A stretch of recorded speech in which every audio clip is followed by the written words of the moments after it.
Well, yung SCADA po, thank you po, no? Yung SCADA is the system.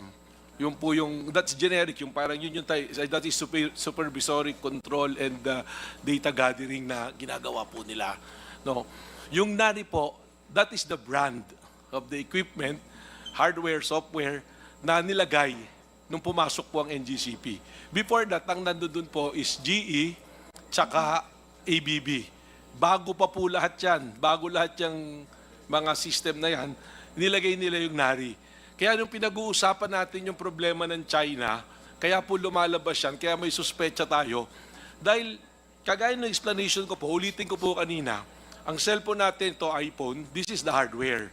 But this is run by a software, iOS. Kayo po ba naniniwala na yung nilalagay nyo dyan, hindi nakikita dun nung gumagawa?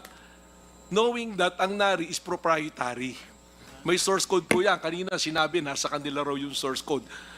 Parang yung election po, since mag-election, COMELEC, may source code dyan. Nakikita ng COMELEC yan. Alam po yan ng COMELEC. Bakit nilagay yung Nari? Nung tiningnan po namin kung ano yung Nari, is a state-owned company of China na sila provider po ng mga equipment, as intelligence equipment, military po, kasama po doon sa mga military grade po. In fact, when we do the research, lumabas sa website nila noong December 2019, lumabas doon sa website nila na sinasabi pa nila na 100% they control the power grid of the Philippines. Nung iniraise po namin yung issue na yan on the next hearing, wala na po yung website. Binura na yung nakalagay na yon. Pero meron po kami noon. In fact, we provided the Senate. I think meron din pong kopya rito dahil nagiring din dito. Attorney Matibag, if I may interrupt. Opo. That publication, correct me if I'm wrong, is the same printout that we flashed during the last hearing. That Do is you correct confirm po. that? That is correct. Sa website po, lifted from the website of Nari. So you confirm that from the website of, is it not the State Grid China Corporation's publication and not Nari? Nari publication po yun, and Nari is a state-owned company, the same as State Grid of China, a state-owned company of China. I understand. So Nari is a subsidiary of State Grid China They are Corporation. separate company po. If we are familiar with the ownership sa China, alam nyo, mga state-owned po yan, mga government-owned. Parehas po sila. And when you research doon sa website, noon nga, sa website ng Nari, lumalabas doon, they supply military intelligence, mga equipment na parehas ng ginagamit po sa atin. Ngayon, yung pong data gathering, ang tanong ko nga, anybody can answer po siguro, educate me. Kayo po ba naniniwala yung cellphone nyo, yung mga nakalagay dyan na data, mga pinapasok nyo dyan, hindi alam nung gumawa nito? Hindi ba pag nalock nga to, pwede ka nga mag-message, sasabi ka nga ron, mabubuksan mo. For the enlightenment of the Filipino people who are watching us, Attorney Matibag, you mentioned about iOS. Opo. No? So let me borrow your term. Would you confirm if I would say that Nari is similar to being the iOS of SCADA? Tama po, kasi yung hardware and software, parehas pong Nari. I think they can confirm that. Ayun, sinasabi nila, nasa kanila yung source code. Then I go back to go to the next level. Sabi nila may audit. Question, meron po bang cyber audit na naganap? Nandoon daw yung NICA. I know that eh. Kaya po sila pumayag dyan. They were ordered by the Senate at that time, papasukin, mag-imbestiga, pumasok. Ginawa nila yon. Hindi kasama Transco. At my time. Attorney, I appreciate your generosity of information, but Opo. let's do this one at a Okay time po. Sige po. for us to be followed by the viewing Filipino people. Sige This is po. highly technical and even myself find it really difficult to absorb. Opo. Let's start with, what does SCADA stands for? Is the supervisory control and data acquisition. How about Nari? What Yung does Nari it po stand is a for? brand. It's a brand. Yeah, Parang but it is iPhone. an acronym. What does Nari stands for? Nari. Wala po sa website. Anyone nila eh. from NGCP? Because according to you, yun. this is an equipment which you are using in the operation of Nanjing Automation Research Institute. Did you say Nanjing? Opo. Nanjing Automation, Automation Research Institute. Research Institute. Opo. Okay. Following your statement that Nari is the iOS of SCADA, Opo. would it be correct to say that this system can be controlled remotely, 100% similar po. to my Apple? 100% po, Phone. pwede. Because there was already, may nangyari na po na may nasira noon. It was repaired remotely. From China, hindi po kailangan bumahin ng technician para pumunta rito at ayusin pa yung nasira. All Nangyari right. na po yan, 2 beses na. And considering that Nari originated from Nanjing, would it be possible also that somebody from Nanjing will be operating our system SCADA here in the Philippines remote? The one operating is in Nanjing, and the hardware is here, the SCADA at NGCP. Very possible po with the technology now. 100% possible po yan. Kasi nangyayari nga po I will cite an example if you will allow me, ma'am. Yes, Sa Ukraine, twice there was an attack, cyber attack, sa power grid mismo. Lahat napasok. Hindi po sila pumasok na may baril na pinasok pa yung control center and all. It was hacked 3 days before na power up ulit ng Ukraine. And to find out, intelligence services doon, they found out na that is prelude already doon sa nangyayari ngayon na gera. Kanina, Atty Matibag, you made mention about the nature of this Nari, the company, Opo. that it has something to do with the military of China. Can you Opo. please expound on this? Yun po yung sinabi sa website nila. Kasi they also supply military hardware. In other words, the business of Nari is the supply of highly sophisticated Hardware technology, and software po. hardware and For software, communication and data gathering. which can be used as well by the military. Opo. If you will allow me again, ma'am, Yes, please. just recently, United Kingdom, they have 15% the equipment na Nari, they remove it Why did they remove? for reason of national security po. Example na lang po, hindi ba, ang Amerika, they ban TikTok. Bakit? Because sabi nila, they suspicion lang that is being used to gather data sa Amerika. Sayo nga po, nandun na mismo yung system, hardware and software. Nari, China. Nagpapatakbo, China. I may agree with Engineer Clark na sige, sa akin yung source code. Pero sino pang may alam ng source code? Tama po kayo nung sinabi nyo nung last hearing.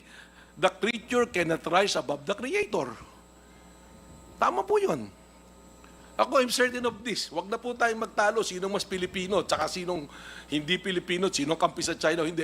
I'm stating kung ano po yung factual na nangyayari. And anybody can refute it.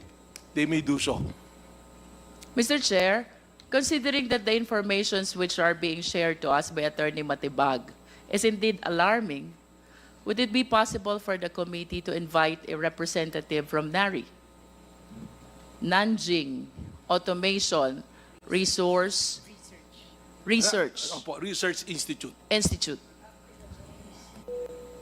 I believe this is a Chinese Yes. corporation. Well, ma'am, if you will allow me, no? Please. This is really, ako po natatakot. Bumubulong nga ako kay Chair mo na hindi na lang yung pera yung pinag-uusapan natin dito eh. We're talking about our sovereignty. Sovereignty yan natin. And our sovereignty has no price tag. Hindi na po tayo kailangang lusubin or anything eh.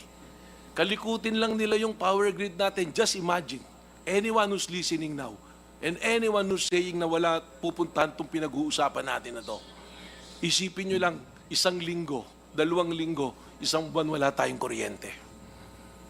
Madali po yung sinasabi nila eh. Sasabihin nila, I'm guaranteeing it. Pag nangyari na po, asan tayo lahat? Asan tayo lahat? UK made the move. Ako po, kaya ako nagsasalita ng ganito. May position before. I'm not talking about the commercial transaction na ng NGCP. Okay na yan. May pera, may kinikita. It's good thing. One good congressman mentioned about the the Maharlika Wealth Fund. It's a sovereign wealth fund. Ang tawag niyan, sovereign wealth fund. In fact, I'm writing an article sa dyaryo, sinulat ko yan, that we must support the Maharlika Wealth Fund and invest it in transmission. Kasi total, may 20% na dapat dinisperse to the public. The reason why is hindi para kumita yung gobyerno, for me, but the reason is to protect our sovereignty. Para meron tayong magche-check man lamang. I mean, people na nandirito, mga taga-NGCP, there are employees, there are officers. They're making their livelihood out of NGCP. We cannot fault them for defending it. If I'm on their side, baka mas malala pa yung ginagawa ko. But now I'm standing here not as a president of Transco, as an individual, as a citizen, na tinitingnan ko. What I'm telling you, totoo po yan. Kung gusto nyo, sama-sama tayong pumunta, submit it to cyber audit. Mr. Chair, may we ask the NGCP if it is possible for them to provide us a representative from Nari?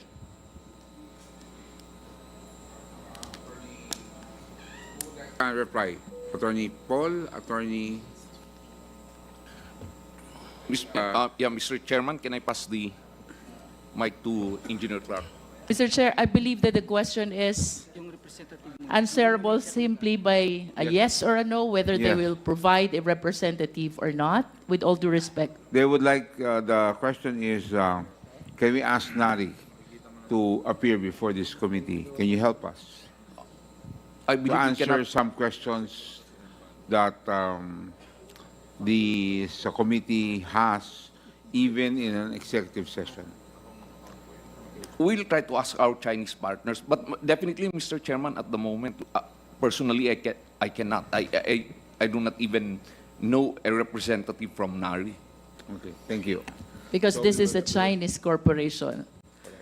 And chances are, the people in Nari are all Chinese people. And that's what makes this situation so difficult for us Filipino citizens. Yes, Attorney Melvin, Mr. Chair. Mr. Chair, it defies logic, yung sinasabi. I apologize, pero para sa akin, hindi ka tanggap-tanggap eh. Nari is a supplier. Ibig sabihin, contractor ng NGCP yan. Hanggang ngayon, binabayaran nyo yan. Hindi naman pwedeng hindi nyo imbitahan. And they will say, kung hindi kayo mag-appear dito, tigil na namin bayad, kuha na kami ng iba na supplier. I don't know. I might be wrong. I will leave the better judgment to the honorable gentlemen and gentlewomen of this honorable committee. Thank you. That's something that we will have to discuss and request. Because I think it does make sense that if they are your supplier, then for transparency, without going into issue of protocols, or then we can ask. Because I think there are questions. May I know, Mr. Chairman, Yes. if I may, I think we need an answer from them if Congressman- supplier nila talaga yung Nari. Yes, Attorney Paul, they are your supplier, correct? Yes, sir. They are your Na- supplier. So, binabayaran niyo yan buwan-buwan. Yeah. Sir, I would just like to clarify regarding the points being raised by Mr. Matibag. First, on the hardware. Yes, sir. Mr. Chair. Binabayaran niyo ba buwan-buwan yan as a supplier? Yes, sir. Yeah, Okay, klaro tayo. no, sir. Not every month. Once they supply the equipment, the software, and then after the commissioning, full control and operation is with.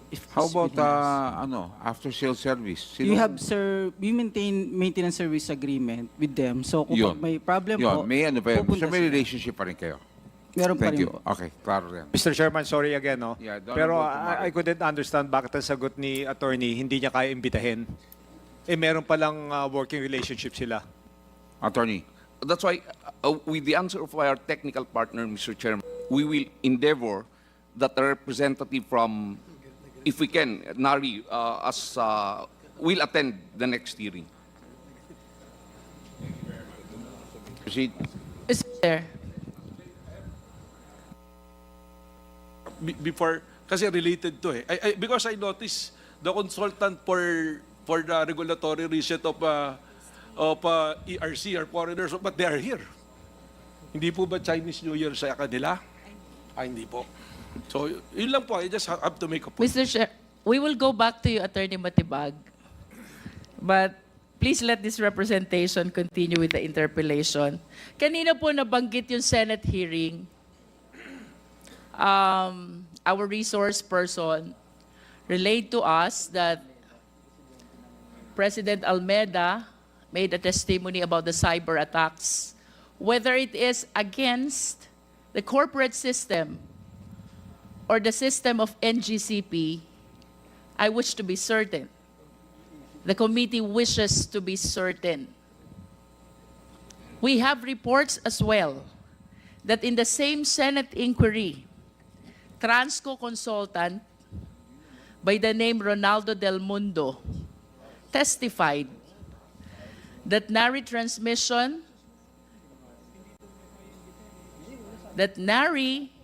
is a transmission control operation of platform system which allows remote access.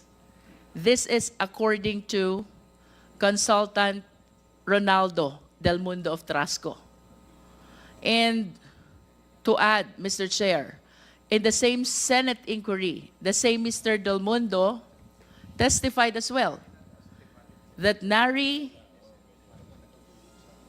is a computer control na pwedeng mag-switch on, switch off ng circuit breaker ng power plants. Mr. Chair, I wish to believe that the transcript of records of this Senate inquiry forms part of the public records. Therefore, Mr. Chair, this representation humbly move that we request for a copy of this transcript for all of us to be enlightened on the testimony that were given already by President Almeda, along with Ronaldo Del Mundo, because these are under oath testimonies, which should not be contradicted when they testify on a different forum or investigation. So, Mr. Chair. There's a motion. Any second? Duly seconded. Chairing the objection. The motion of the Honorable Luistro is approved. COMSEC, please carry out the letter request to the Senate. Thank you. Mr. Chair, I recall likewise that during the last hearing, I manifested my desire to conduct an ocular inspection of this system control, which we allege as Nari until we are able to verify, of NGCP. However, Mr. Chair, I found out from the records that since 2019, in spite of the regulatory power given to Transco, to ERC, wala pa palang nangyayaring system audit dito sa system control ng NGCP ever since. May we request a confirmation from NGCP? May we request President Almeda? Medyo nakakapagtaka na po. Our President is here, pero mukhang mas knowledgeable si Attorney Sagayo. What does SGP stands for, with all due respect? Attorney Sagayo. Mr. Chairman, SGP stands for Synergy Grid and Development Philippines Incorporated. Thank you, Attorney Sagayo, but I would prefer, I hope you don't mind, I don't mind. Sir. to hear an answer But from our NGCP President. in the absence of President Saan po Almeda, I'm nagpunta a si- director of NGCP. Yes, for the information of everyone, he approached the chair earlier. He left already? Yes, because of another meeting that he has Okay. at 5 o'clock. So he had to excuse himself. Thank you. With that, then, we will be pleased to hear your answer, Attorney Sagayo. The question is whether, Mr. Chairman, I mentioned earlier that under the concession agreement 2.01, specifically Transco has no regulatory powers over NGCP. Are you trying to say, Attorney Sagayo, that there is no basis at all for Transco to visit and inspect the system control of NGCP? Mr. Chairman, Is that your stand? No, Mr. Chairman. As I've said, Mr. Chairman, earlier, they can always visit, but subject to certain How about protocols. inspect? No problem, but subject to All right, so certain let me protocols. rephrase my question. Since the concession agreement in 2019, was there a time that the Transco inspected the system control of NGCP? Yes or no? There was an instance. I think, Mutya, Iba po yung visit, iba po yung inspection. Mr. Chair, if I may respond, may be recognized po. Mr. Chair. Is attorney from NGCP? Yes, Can Mr. you Chair. answer the question? As mentioned by Transco earlier, written into the concession agreement is an agreement by which Transco, together with PSOM, will form a committee for the purpose of inspecting both facilities and the books of NGCP, and that is conducted annually. By facilities, does it include the system control? The system control, attorney, I hope you understand. Very Mr. Chair, I will have sophisticated. to, I think that the intention of that, I have to go back and confirm which facilities are covered by the TR flat. I But hope we again- confine our answer, Mr. Chair, to the question whether or not the system control was inspected. I think this is self-explanatory already. And by inspected, I wish to believe, hindi po yan basta tinititigan lang. You have to allow the party to touch, operate, test. That's how we inspect, correct? Yes, Mr. Chair, may I amend my answer a little? Sorry, I'm just going to add a little. The ERC actually conducted a thorough cybersecurity audit of NGCP, including a VAPT. And that will, I think, address the concern, Mr. Chair, on not just looking visually, but also testing the ability of the systems to withstand. Mr. Chair, was it the ERC which was mentioned by our lawyer from NGCP? So may we hear a confirmation from ERC? Mr. Chair, yes, we were able to, the ERC through consultants were able to do cybersecurity audit on NGCP. Were you able to NGCP rule systems. out the apprehension that this system control cannot be controlled remotely, especially those who are not Filipino citizens and outside our country? Were you able to rule that out? No, Yes or no? no, Mr. Chair. Because that is the danger that we are trying to avoid. Mr. Chair. Please let this representation continue. Likewise, Mr. Chair, in 2010, nag-issue din po ang DOE. This is Department Order Number DO 2010-080015, the title of which, Creating the Technical Working Group for the Audit of the National Grid Corporation System Operations and Metering Service Operations. However, based on reports, pagkatapos ng dalawang meeting, allegedly, the DOE was questioned already by the NGCP at hindi na po natuloy itong system audit ordered by number 0015. Can we hear from NGCP? Mr. Chairman. Yeah. Attorney Paul. Thank you, Mr. Chairman. Our position had always been that under our concession agreement, it is the ERC that has regulatory powers over NGCP, and that is why ERC is conducting several audits already insofar as NGCP Attorney is concerned. Segayo, with all Yes. due respect, yes or no lang po, natuloy po ba yung system audit ng DOE? No, Mr. Chairman. Next no. question, Mr. Chair. In 2016, mayroon pong ERC Resolution Number 4, Series of 2016. This is dated April 5, 2016. A resolution directing the National Grid Corporation of the Philippines to procure an independent party to conduct an independent review of its operation system as system operator. Tanong po, Attorney Segayo, natuloy po ba ito? Independent party, yes or no? Can we check that ERC resolution? This is the first time that I heard that, Mr. Chairman. But at least you can state for a fact whether nagkaroon po ng independent party provided by ERC to conduct the system audit. The ERC is conducting audit now on several fronts, Mr. Chairman.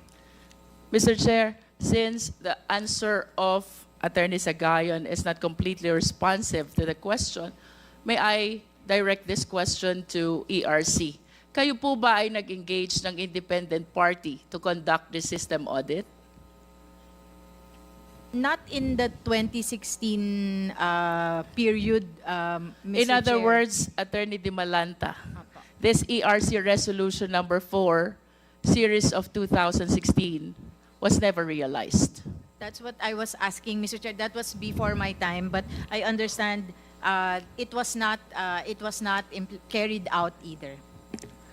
And Mr. Chair, to continue, 2017, nag-issue din po si DOE Secretary Alfonso Cusi, Department Circular Number DC 2017-12-0016, the title of which, Adopting the Guidelines for the Performance Assessment and Audit of All Power Generation, Transmission, and Distribution Systems and Facilities. Ito po ba'y natuloy, Attorney De Malanta? As far as I know, Mr. Chair, hindi rin po yan natuloy. Having said all those, bakit po kaya hindi matuloy ang system audit ng NGCP? Mr. Chair, for the record, the ERC was able to do a system audit in 2020, kailan po ba yan? 2022 po. Yung mga nabanggit po na resolutions, hindi po yun na-implement for various reasons. I think there were some hesitation or reluctance on the part of the auditee. On the part of NGCP po. Do you confirm that hesitation and reluctance on the part of the NGCP Oh, which one? That we are reluctant. regarding the system audit, why this 2016 and 2017 orders of DOE, ERC were never pushed through? Mr. Chairman, what we have been saying all along is it is the ERC that has regulatory powers over NGCP. And when it was ERC that ordered the audit of NGCP, we cooperated. Whatever documents that they required, we submitted. Nonetheless, Mr. Chair, let me wind up on this. Since 2009, there is no system audit conducted which will rule out the apprehension that this system control of NGCP cannot be controlled remotely. Second, DOE Order Number 2010-080015 regarding the System Operation and Metering Service Operations Audit was never realized as well. ERC Resolution Number 4, Series of 2016, concerning system audit was likewise not realized. And in 2017, DOE Secretary Circular Number 0016 was likewise not implemented. Mr. Chair, I'm stating a fact that since 2009, followed by 2010, and then 2016, And then 2017, there was never a system audit. The 2020 system audit that was shared to us by Attorney De Malanta, per her own admission, did not rule out the apprehension that this system of NGCP cannot be controlled remotely. Mr. Chair, with all due respect to my idol, Attorney Rufus Rodriguez, Mr. Chairman, can I correct some of my answers? Sorry, with respect to... Is that okay? if okay with you. Yes. Which particular answer do you want to correct? Mr. Chairman, with respect to a third-party auditor, there was a risk assessment and vulnerability assessment and penetration testing in operational technology infra was conducted by NGCP's third-party auditor, KPMG. When? This was in August 2022. Mr. Chair, the question is about ERC Resolution Number 4, Series of 2016. These representation are manifesting facts which happened in 2010, in 2009, in 2016, and in 2017. And in conclusion, Mr. Chair, all the system audit mandated by various resolutions and circulars were never realized. Mr. Chairman, I was mentioned as an idol. So may we know on what connection? By my idol also? One of the best performing members of the Quad Committee and also now here? What was it about? Because I also have to answer, the right to reply. Mr. Chair, earlier, the Honorable Rodriguez manifested that the chairmanship of the board is allowed for foreign nationals. During his interpellation, it was likewise manifested that the chief technical officer was seemingly allowed by DOJ permits and other agencies' documentation. However, Mr. Chair, I am reminded by one important document that we are requesting from the NGCP, and that is the shareholders' agreement. I wish to humbly submit, Mr. Chair, that we will not be able to determine really whether the chairman exercised managerial and executive function and even the chief technical officer until and unless we see the shareholders' agreement. On this light, Mr. Chair, this representation humbly move that we issue subpoena duces tecum to NGCP for them to submit the shareholders' agreement to this committee. So move, Mr. Chair. Mr. Chair, in addition to the